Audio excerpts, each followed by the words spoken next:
Hello and welcome to the State of the Mets. I'm Andrew Visano of TheRopolitans.com, and this is my weekly web show all about the New York Mets. Let's get started.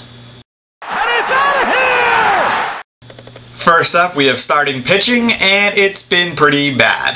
Outside of Johan Santana, who has a 0.46 ERA this season, the other combined starters, which is Mike Pelfrey, Oliver Perez, John Maine, Livan Hernandez, have an ERA above 7.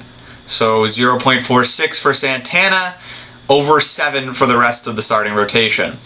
They need to do something, and Jerry Manuel has discussed maybe sending Perez or Maine down to the minor leagues, let them work on their mechanics. The only problem is, as Joe Janisch of Mets Today pointed out, they don't really have any options to come up and fill in that spot at the major league level.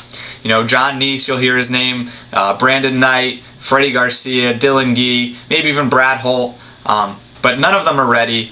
You know, none of them are performing very well. Some of those guys have an ERA near 9. Some of those guys are struggling just to get through 5 innings at the minor league level. You know, who says they're going to do much of anything at the major league level?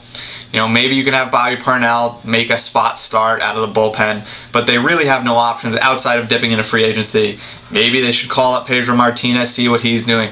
Maybe they should check in on what Paul Bird's up to, but they really need to figure out their starting rotation. It's been really terrible. Johan Santana is the only bright spot in the staff so far, and if they plan on doing much of anything this season, they really need to figure out what's wrong with 2, 3, 4, and 5 in their rotation. And it's out of here! Keeping it very general, let's move on to the batting. Now, most of the Mets' bats have been fairly good this season. Most of them are over 300. Most of them are even closer to 350 and 400. But they flat out stink when there's runners in scoring position. The numbers are just drastic. They've left way too many runners on base. They cannot hit when runners are on base, and they cannot hit in the clutch situations. If they plan on doing anything, like I said before, these bats really need to wake up. You know, they're on base, they're getting on base, they're hitting, but they just can't drive runs in. And that's a big problem if you want to win games, especially when most of your pitching staff has an ERA over 7. So the Mets really need to figure out what's wrong here. I don't know if it means firing Howard Johnson or, you know, making some big roster changes, but Gary Sheffield really doesn't look like he belongs on a major league team anymore. He hit his 500th home run, but he's only batting 111 on the season.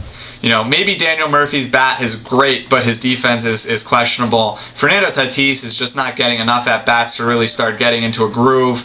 And, you know, the other bats, again, they're hitting. Luis Castillo is probably the best hitter on this team right now, but they just can't drive the runs in. I don't know what they need to do to solve that, but they need to figure something out and figure it out fast. And it's out of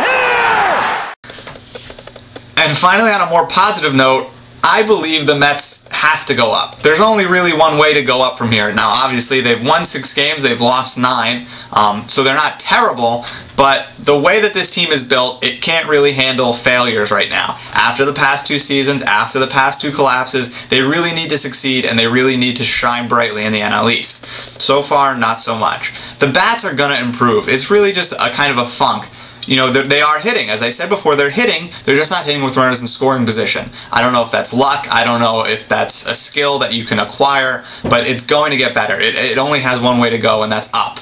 The pitching, I don't know so much about that because, you know, Perez has always been up and down, and John Main's struggling coming back off surgery. So those 2 guys are kind of questionable. Pelfrey's also been pitching injured with the forearm tendonitis.